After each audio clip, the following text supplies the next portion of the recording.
Good morning everyone. Welcome to your online class of Gyan Bharati Academy. I am your SST teacher. Today I am going to about a study of the class 7th chapter 11 inside our earth. यानी आज हम लोग class 7th का chapter number 11 inside our earth के बारे में पढ़ेंगे। तो मैं आपको बता दूं, इन प्रीवियस क्लास में मैंने आपको इसी चैप्टर से रिलेटेड पार्ट 1 के बारे में बता दिया था। तो आज इसी चैप्टर से रिलेटेड आज हम लोग पार्ट 2 के बारे में पढ़ेंगे कि पार्ट 2 में हम लोग को क्या पढ़ना है। तो जैसे कि आप लोग देख रहे होंगे कि स्क्रीन पे कि प्लेट्स के बारे में है, यानी प्लेट्स के बारे में हम लोग देखेंगे कि प्लेट्स के बारे में क्या बता रहा है। तो यहाँ पर है spreading of sea floor causes the crust of brick in several large pieces, यानी यहाँ पर बता रहा है समुद्र तल के फैलने से पपड़ी की कई बड़ी बड़ी चट्टानें टूट जाती है। There are called moving plates, और इसी को यही जो प्लेट्स हैं इनको चलती प्लेट से कहा जाता है। These are called moving plates, यानी इन्हीं चट्टानों को मूविंग प्लेट्स कहा जाता है। The earth crust is made up of 7 very large plates in several smaller ones, यानी यहाँ पर बता रहा है कि जो पृथ्वी की जो पपड़ी है वो 7 बहुत बड़ी बड़ी प्लेटों से और कई छोटी छोटी परतों से बनी हुई है, जैसा कि आप लोग प्रीवियस क्लास में भी इसके बारे में पढ़े होंगे। और ये यहाँ पर एक फिगर है स्क्वायर बॉक्स में। इस फिगर के बारे में मैं आपको बता दूं कि इस फिगर के बारे में बता रहे हैं कि फुजियामा वोल्केनो जापान ये क्या है, फुजियामा वोल्केनो है जो कहाँ है, जापान में है। आगे यहाँ पर बता रहे हैं according to geologist the Himalayan and the Andes mountain have been formed due to collision of plates, यानी यहाँ पर बता रहा है इसके बारे में कि जो भूगर्भ वैज्ञानिकों के अनुसार प्लेटों के टकराव के कारण हिमालय और एज नटाइनों का निर्माण हुआ है। आगे यहाँ पर बता रहा है द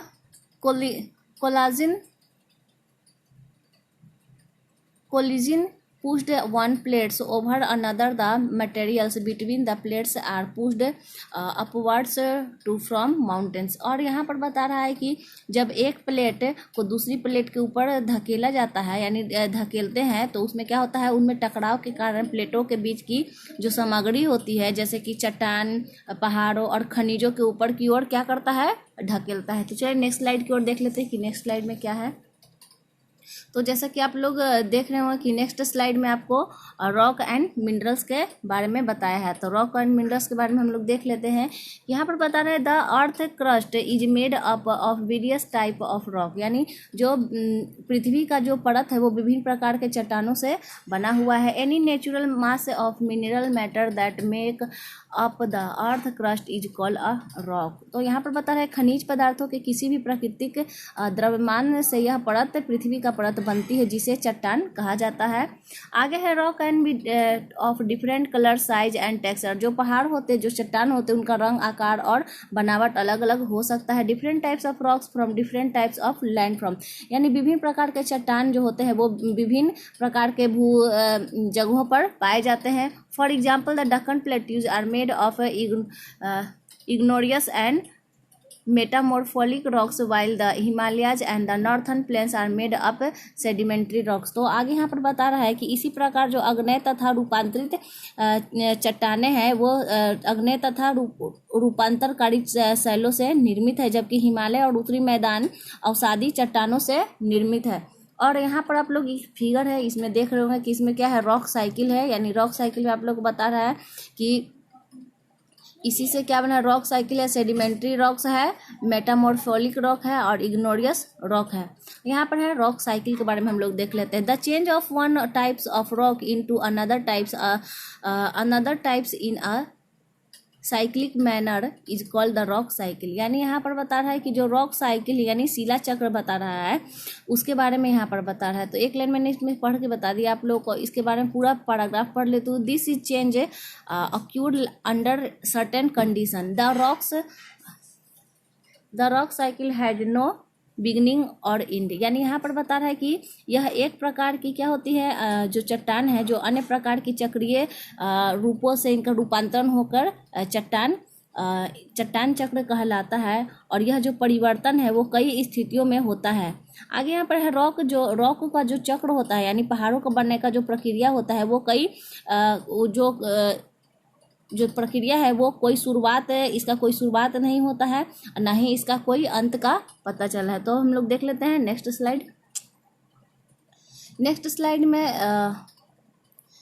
स्लाइड में यहाँ पर आप लोग को बता रहा है rocks are made up of one और मोर मिनरल्स। जो रॉक होती है वो यानी जो पत्थर है वो एक से अधिक खनिजों से बने होते हैं, जिन्हें हम लोग खनिज कहते हैं।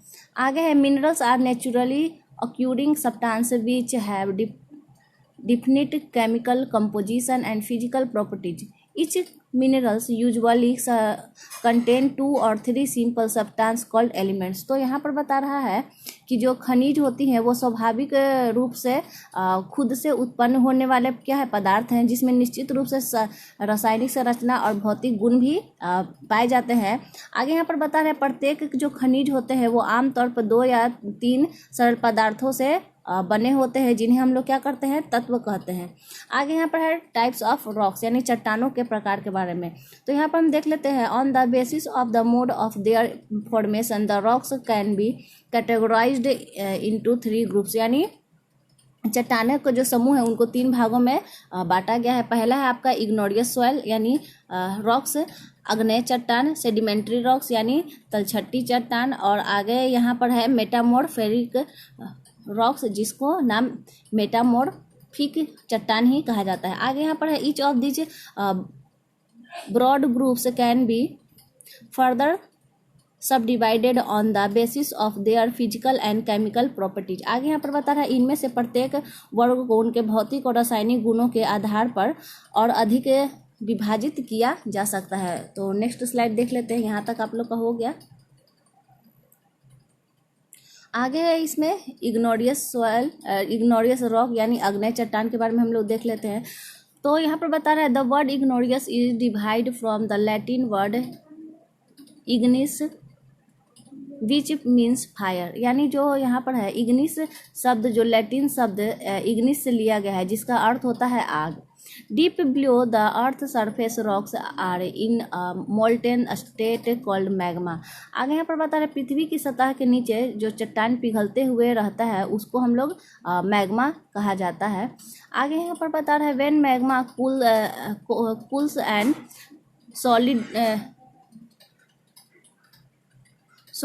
solidifies it forms a very hard rocks known as igneous rock.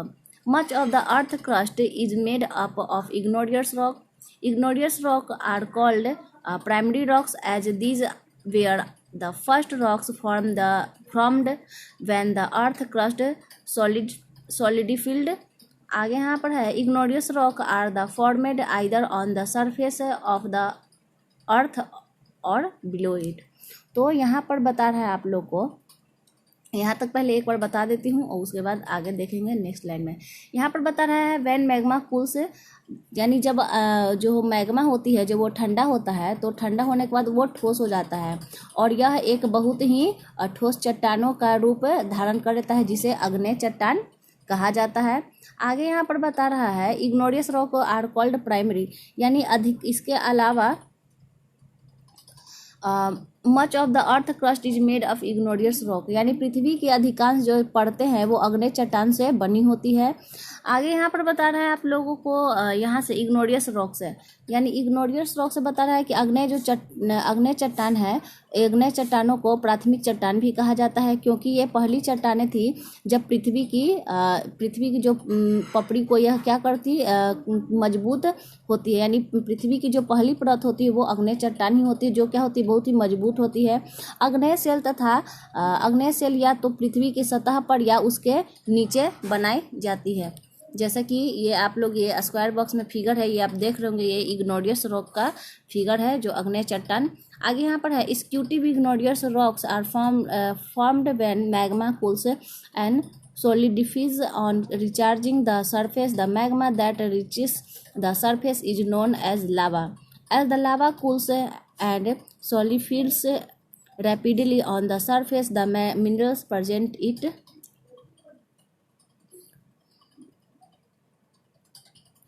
आगे यहाँ पर है जब मैग्मा जो होता है ठंडा और सतह पर पहुँचने पर ठोस बनता है तो उसे एक्सक्लूसिव एग्नेस सेल्स का निर्माण होता है। आगे यहाँ पर है सतह पर पहुँचने वाले मैग्मा को लावा कहा जाता है। जब लावा सतह पर ठंडा और ठोस बनता है तो उसे में उपस्थित खनिज पदार्थों से छोटे छोटे क्रिस्टलों का क्या होता है, निर्माण होता है, जैसे कि आप लोग इस फिगर में देख रहे हैं। तो चलिए यहाँ तक हो गया आप लोग का। अब नेक्स्ट स्लाइड में देख लेते हैं। आगे यहाँ पर है rocks formed in this manner have fine grained texture due to presence of these teeny crystals. The texture, however, is not visible to the naked eye. Basalt, andesite, and rhyolite are example of एक्सिक्यूटिव igneous rock. आगे यहाँ पर बता रहा है कि इस प्रकार जो निर्मित चट्टानें होती हैं वो बहुत ही क्या होती हैं, वो बहुत ही सूक्ष्म होती हैं, जो इन छोटे क्रिस्टलों की उपस्थिति के कारण उत्पन्न होती है। लेकिन इसकी जो संरचना होती है वो नग्न आँखों से नहीं दिखाई देती। आगे यहाँ पर बता रहा है बेसाल्ट तथा अनसाइड तथा रेयोलाइट एक्सिक्यूटिव अग्नेय चट्टानों का एग्जाम्पल, यानी ये बेसाल्ट और यहाँ पर आप लोग देख रहे हैं अनसाइड और रेयोलाइट, ये सब अग्नेय चट्टानों के क्या है, एग्जाम्पल हैं। आगे यहाँ पर है below the earth surface the process of cooling of magma is much slower. The slow cooling allows large crystals of minerals to form igneous rock formed in this way, therefore quartz granite. They are known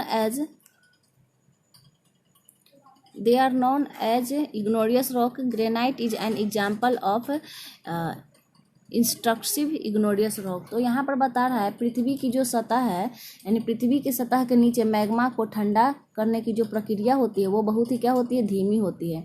और धीमी प्रक्रिया के कारण इनमें जो शीतलन खनिज होते हैं वो बड़ी ही क्रिस्टलों को बचाते हैं। आगे यहाँ पर बता रहा है igneous rock from is in this way therefore. आगे यहाँ पर है, यहाँ से हम लोग देख लेते हैं, यहाँ से यहाँ तक का हिंदी है आप लोग का, कि इसलिए इस प्रकार की जो अग्नेय चट्टान होती है वो क्या होती है, वो ठोस होती है। आगे यहाँ पर है कि अग्नेय चट्टान के रूप में इनको जाना जाता है। आगे है ग्रेनाइट अग्नेय चट्टान का भी एक उदाहरण है, यानी आप यहाँ पर जो देख रहे हैं ग्रेनाइट भी अग्नेय चट्टान का एक उदाहरण है। तो नेक्स्ट स्लाइड हम लोग देख लेते हैं कि क्या है। तो नेक्स्ट स्लाइड में हम लोग देख रहे हैं सेडिमेंट्री रॉक्स, यानी अवसादी चट्टान के बारे में। तो और ये भी लगता है आप लोग का लास्ट टॉपिक है। तो चलिए इस टॉपिक को पढ़ने से पहले अगर आप इस चैनल पर नए हैं तो चैनल को सब्सक्राइब करना और लाइक करना ना भूलें। आगे यहाँ पर बता रहा है when the igneous rocks are exposed on the earth surface they are broken down by the agents of weathering such as wind, ice and water into a small fragments. The small fragments are called sediments. The sediments may consist of watered rocks, plants and animal remain and microorganisms. आगे यहाँ पर है these rocks are mostly formed under water and have horizontal layers. आगे यहाँ पर बता रहे अवसादी चट्टानों के बारे में। तो अवसादी चट्टानों के बारे में देख लेते हैं क्या बता रहा है। यहाँ पर बता रहा है पृथ्वी की जो सतह है वो जब अग्नेय चट्टान से पृथ्वी की सतह से जब अग्नेय चट्टान सैलें निकलती हैं तो उन्हें हवा, बर्फ और पानी जैसे जो एजेंट होते हैं, यानी ये सब जो रूप होते हैं उनके द्वारा छोटे छोटे टुकड़ों में इनको तोड़ दिया जाता है।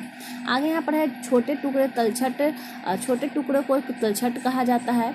आगे यहाँ है अवसादों में अपेक्षित चट्टानों को अल्ट पादप और जंतु अवशेष तथा सूक्ष्म जीव भी हो सकते हैं, यानी जो चट्टान में तलछट से मिलते हैं उसमें पादपों के, जंतु अवशिष्ट के और सूक्ष्म जीवों के अवशेष भी मिलते हैं। आगे यहाँ पर बता रहा है इन चट्टानों को ज़्यादातर पानी के नीचे गहराई से बनाया जाता है और इसमें क्षैतिज परतें भी होती हैं। जैसे कि आप लोग ये फिगर देख रहे हैं, ये किस चीज़ का फिगर है, ये आप लोग सेडिमेंट्री रॉक्स का आप लोग का फिगर है।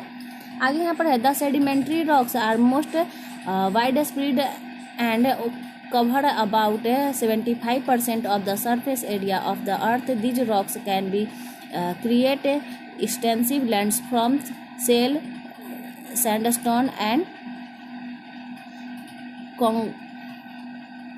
conglomerate are examples of sedimentary rocks. Coal and petroleum are most important products derived from the sedimentary rock.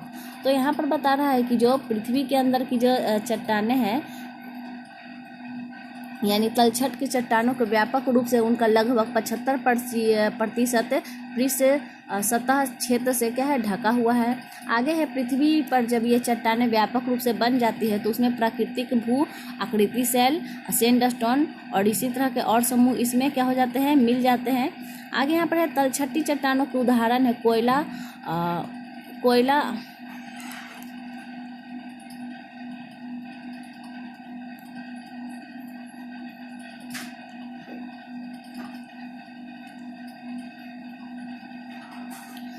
तो यहाँ पर मैंने आपको हम बता रहे थे कि जो इस चट्टानों के उदाहरण है उसमें है कोयला और पेट्रोलियम व्युत्पन्न रूप से सबसे महत्वपूर्ण उत्पादन है।